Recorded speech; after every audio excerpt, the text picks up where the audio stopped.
Good morning, I'm Norma Cowie and welcome to my YouTube channel.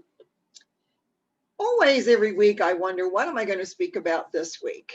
And in the last few days, I have spoken to two friends. Yeah, I have more than two friends, but I spoke with two friends who inspired my topic today, which is primarily about energy, but each story is different. And I'm going to talk about one and then we'll talk about the other. And I wanted to see about going a little deeper because some of this I have said before in other videos.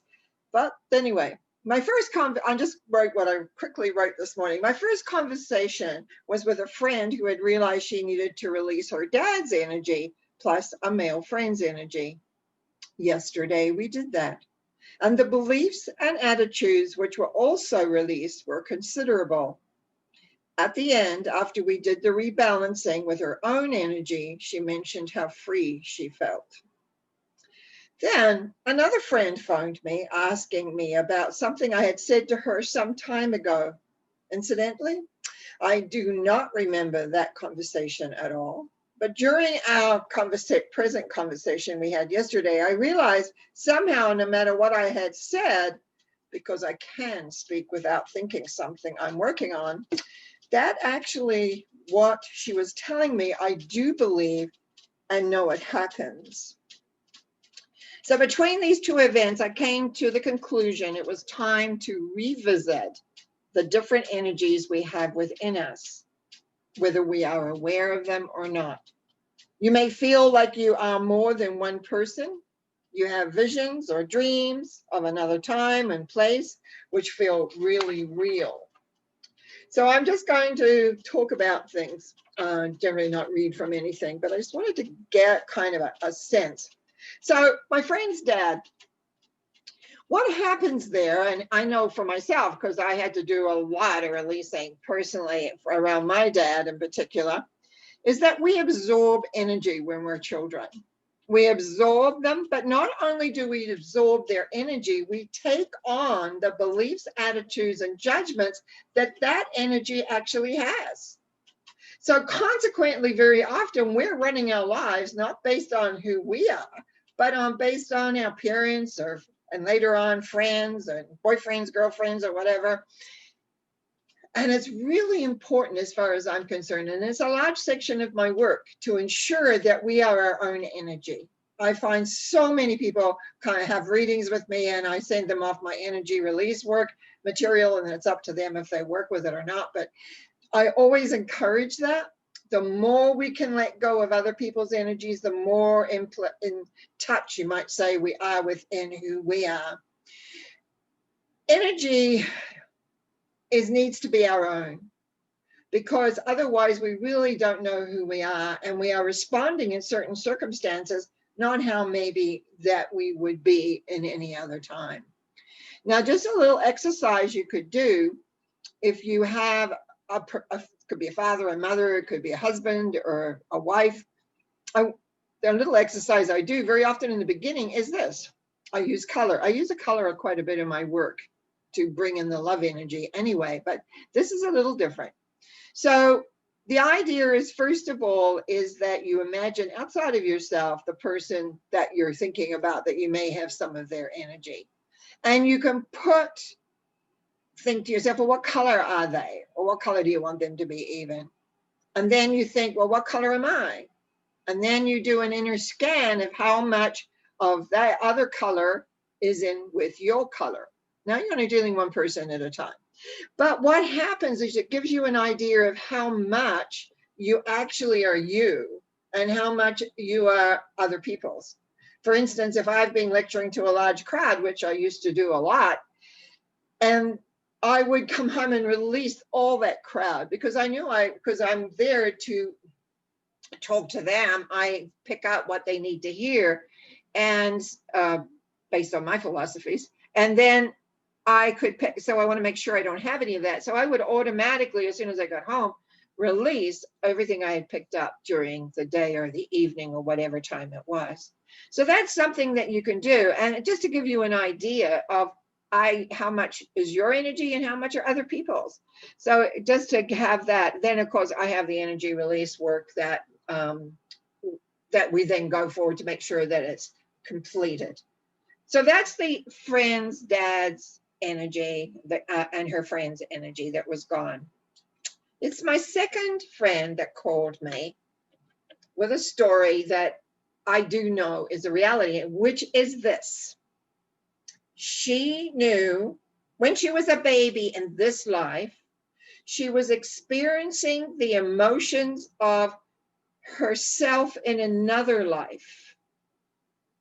And until that other person died, which was a traumatic death that she experienced in her own way in relation in this life. And we were talking that she felt that that person was still a very much large part of her life. And so I want to explain how that can happen. I'm going to tell you a couple of stories. The first relates to my own daughter, actually. My daughter was in junior high, I guess. Anyway, she would have been more than 14 or 15 and around there. And she was also in my meditation / psychic development class at the time. I remember this a lot of years ago. And she was coming home from school and she came in and she said, "Oh, Mom, I don't feel good. I'm going to go up to bed." And this is unheard of, and have a lie down. I don't know. All my energy just left me. I felt really bad. So anyway, that night she decided to still come to the meditation class. And during the meditation class, she had this memory, vision, whatever you want to call it, of this man drowning. An older man. It wasn't a young man. It was an older man drowning. And she came up with it herself. She said, "Mom, I think that was me in another life. I think I drowned today." And it was a little bit of an assimilation. And that was the first time I'd kind of heard of that.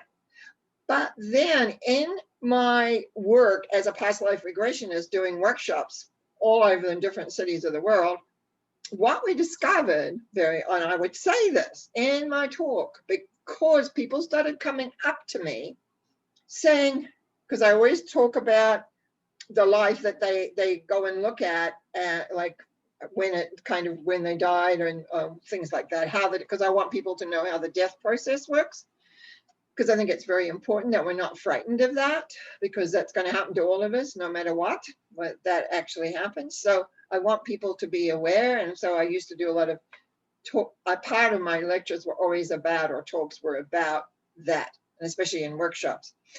And I always remember I was in Edmonton, Alberta one time, and this lady came up to me very, very concerned. A couple of things happened in that workshop, actually, just coming to my mind now. I'm going to tell you the first, not the one I was going to start saying, but the second one. One was, the lady said, "I came today because my 3-year-old son keeps talking about his other mother and tells me about his life and how he drowned." And she said, "I needed some more information of what was happening," which I thought was very good for her. She wasn't poo-pooing it. She agreed. She knew there was something happening. And she said, "I want to thank you because now I have a better understanding of what's happened." So here was, and that happens a lot with kids.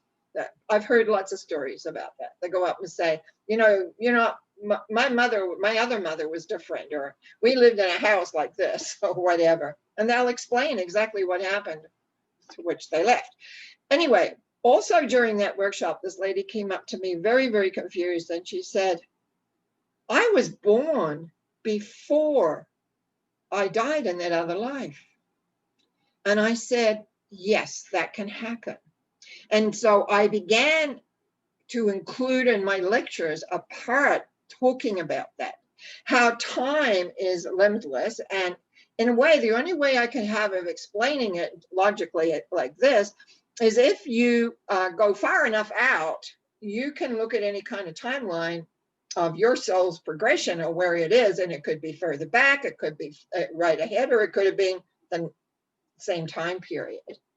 And actually, many years ago, I used to amuse myself wondering where I would reincarnate next. I don't think about that too much anymore, but I did for a while. I was having thought, I wonder what that time period would be like to revisit, or go here, or go way in the future, or do whatever.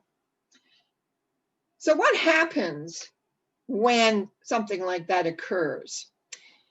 It's about what my friend was experiencing, where she's alive. And actually, it was during the Second World War. She was going through all the turmoil of the Second World War. She eventually got shot. This was the other entity. In the meantime, she's reborn as another little girl, in an earlier time. So she's alive, in a sense, in two places. For the majority of us, there is a disconnect that happens. There is they call it the veil comes down so you don't remember. That's why we don't remember our lives or really easily, except some do.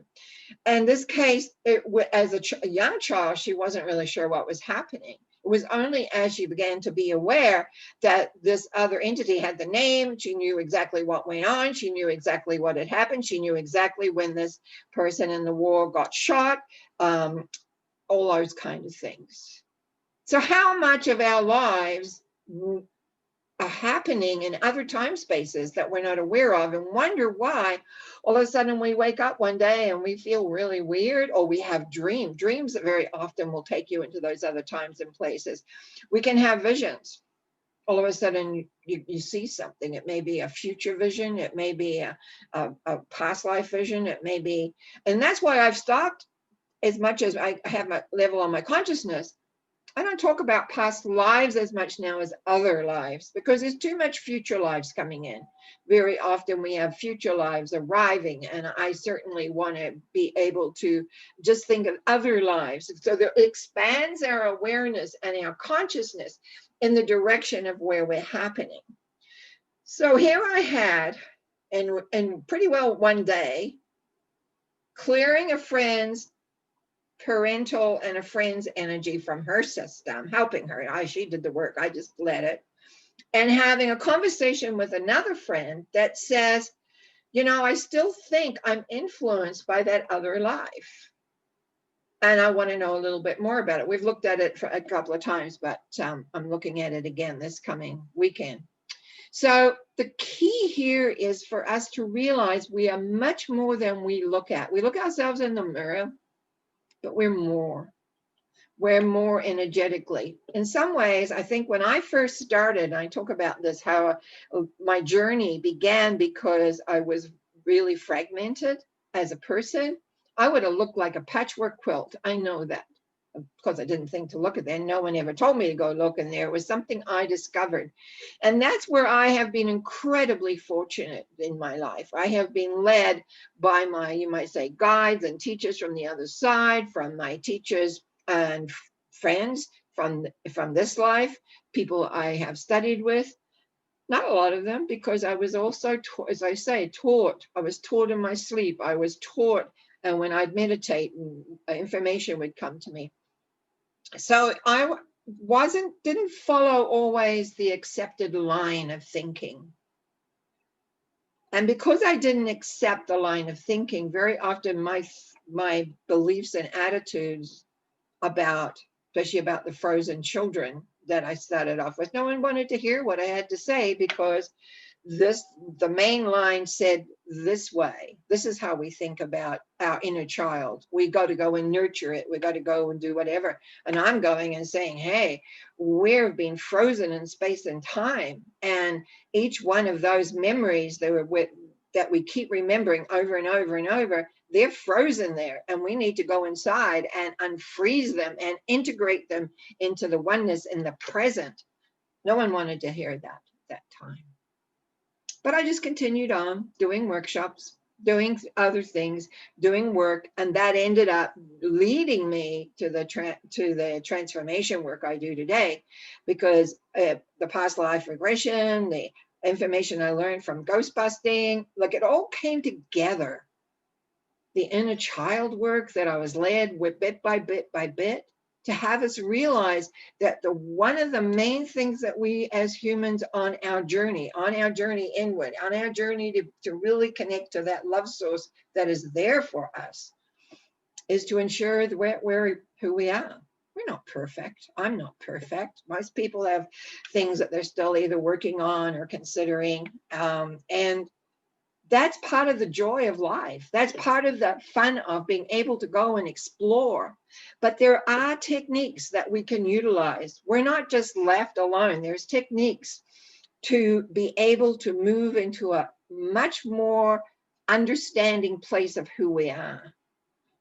Do we really want to be living out other people's energy? Do we really want to be hampered because other people's energy inside us has beliefs and attitudes that we may not even hold? But somehow we speak them, we talk about them, we even react or do in certain circumstances. The one thing I learned about other people's energy is that it does not love us. We may love that person immensely, but the energy that we've absorbed from them does not love us. It is committed to whatever beliefs, attitudes, and judgments that are held in the energy that we absorbed. And it could be varied too. You could have, this and that and the other, and we can hold them in many different places, but they're not ours. We're not whole. We need to be whole as much as we possibly can, as much as we can go. So do the little color exercise with a few people that you know and just check. Do you have a lot? I was an absorber. Not everybody is. I don't want to say everyone is walking around with everybody else's energy, because not everybody is an absorber. But if you are a little weightier, very often, if you carry a little more weight than you would like, usually you've absorbed other people's energies. That's why I used to be very thin. And over the years, but it's like then metabolism and other things come into it, of course. But it's like very often when you have a certain kind of a weight that doesn't seem to shift or do anything, very often it's not yours. It's about carrying other people's energy, carrying their load. Let's say you have, I'm just going to, a thought's just coming to my mind of quite often I use the example of how we can absorb an energy. You're walking in a mall, if you can get to one these days, and you're out of your, I know we're in lockdown again now, but we can still go to the mall, but it's not crowded like it was. Everyone's keeping social distance and all of that. So, but just think of the old days when we would walk into a mall, or we would go to a concert, or we would go to a movie theater. Just learned my movie theaters shut down. That didn't make me very happy. And so anyway, we're feeling good. And then all of a sudden we don't feel so good. We may feel a bit angry or frustrated or anxious. Those are kind of the feelings very often that come in. You see, your aura extends beyond you. And a lot of people have very big auras, especially absorbers. Often absorbers have large auras because in their childhood, they haven't had a good situation, and somehow it's a feeling they can protect by being aware, because the auras usually give you information. Unfortunately, it doesn't work 100%. So consequently, you can come home feeling really not well at all. But if you are aware of energy, somebody could have walked behind you in that mall or in that crowd that is depressed or angry, frustrated, or one of those kind of down energies, and it's just slipped right into your aura, right into your system. And we all carry perhaps a little depression. I've had my bouts of depression. I can get angry, not very often, but I can, because I also have a whole concept about anger, something maybe I can talk about next week again.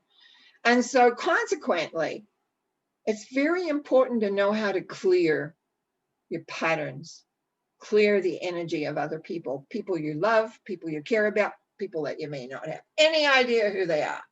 They have no business being in your system, because you cannot be really, truly you. And allow yourself to connect to the love source that is there, that says all is well. And that's what I want for each and every person on this planet, is to feel connected to that love source, to know they're loved no matter what. Because, as I say, I sometimes speak without thinking. And when I do, sometimes other people don't want to hear what I have to say to them, because actually I'm much better now than I was, say, 10, 15 years ago. And so consequently, it's like knowing that we're still loved, and that's who we are. And people who love me accept sometimes that, and they'll say, hey, did you really mean that? No, think about it and go, no, not really, not quite like that. I was meaning to say blah, blah. So loving yourself is really important. And often that loving yourself means also that you need to be connected to the love source to remind you, so that you can forgive yourself. You know, they say, talk about transgressions where you've been upset. You can forgive yourself. You can become clear of who you are. But basically, this talk today is about energy, is about you, is about claiming you and letting go of those that is not you. And if it is impeding your life in any way, shape, or form, just by checking the colors, is this me or is this somebody else? Whether it was another life you've been in, whether it is a parent or a friend that you've had, and that energy has been absorbed, and my recommendation that you're able to let it go. I want to thank you for listening. I want to thank you for subscribing. I want to thank you for your comments. I want to thank you for being you. And remember, you can always contact me through my website, normacowie.com. And in the meantime, you have a really, really good week. And I'll be back for a Sunday thought. Bye now.